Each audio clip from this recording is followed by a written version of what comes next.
అభిమాన గణం ఉత్తరాది తారలైన దక్షిణాది నేతలైనా ఎవరైనా ఆయన దార్శనికానికి ఫిదా అవ్వాల్సిందే. అట్లాంటి నాయకుడు మనకు నాయకుడుగా ఉండడం మనం చేసుకున్న అదృష్టంగా మీ అందరికీ తెలియజేస్తూ పూజ్యులు నారా చంద్రబాబు నాయుడు గారిని మనల్ని ఉద్దేశించి మాట్లాడాల్సిందిగా విజ్ఞప్తి చేస్తా ఉన్నాం.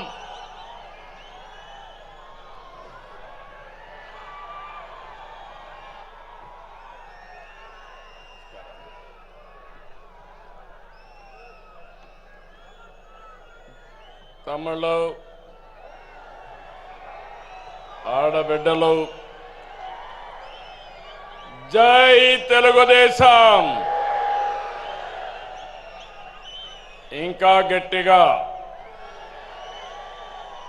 రాయలసీమ గర్జన రాష్ట్రమంతా మార్మోగాలి.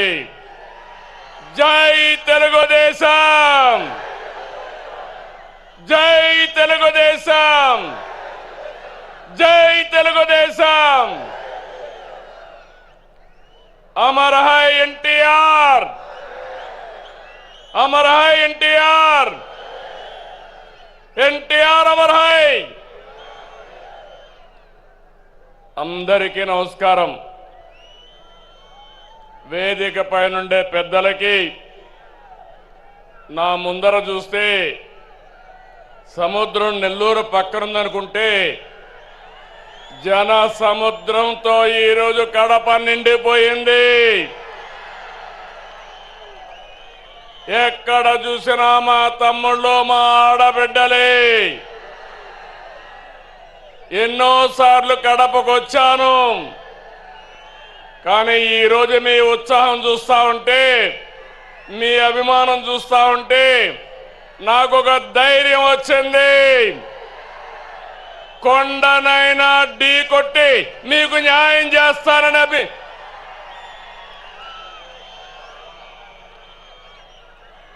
చాలా మీటింగులు పెట్టాం, మహానాడులు.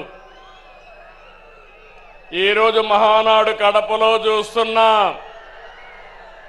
అందరూ అనుకున్నారు కడపలో మహానాడా అని.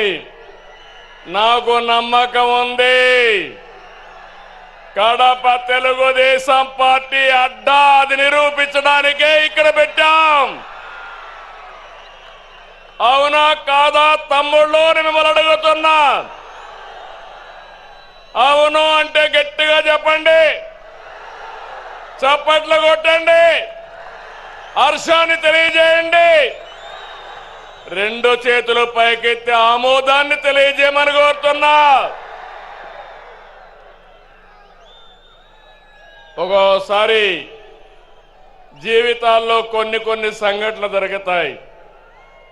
ఈరోజు కడప సంఘటన చూసిన తర్వాత మీరందరూ కూడా మంచి చేస్తే శాశ్వతంగా అండగా ఉంటామని మరొక్కసారి నిరూపించారు.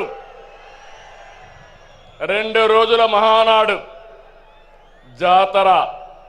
నేను చాలా మహానాడులు చూశాను. కార్యకర్తలు కూడా ఒక రకంగా వచ్చేవారు, కానీ ఈసారి మాత్రం ప్రతి క్షణం అనుక్షణం చాలా శ్రద్ధగా కూర్చున్నారు. బ్రహ్మాండంగా జయప్రదం చేశారు. ఈరోజు ఉదయం నేను చూస్తున్నా, అన్ని దారులు కడప వైపే. కడప దిగ్బంధం అయిపోయింది. ఈ గ్రౌండ్ చూస్తే తెల్లవారితోనే ఫుల్ అయిపోయింది.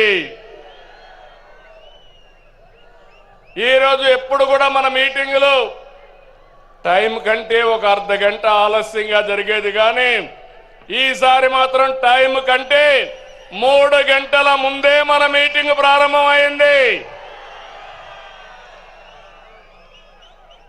ఏం తమ్ముళ్ళు, మీ రుణం తీర్చుకోవాలి.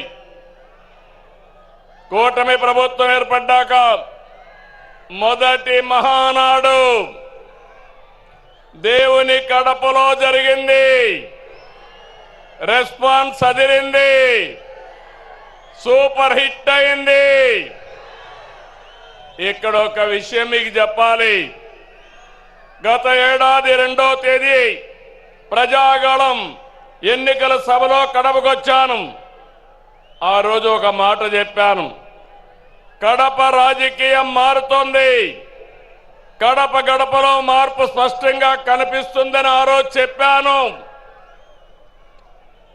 అది మీరు చూస్తే అహంకారంతో విర్రవీగే వారికి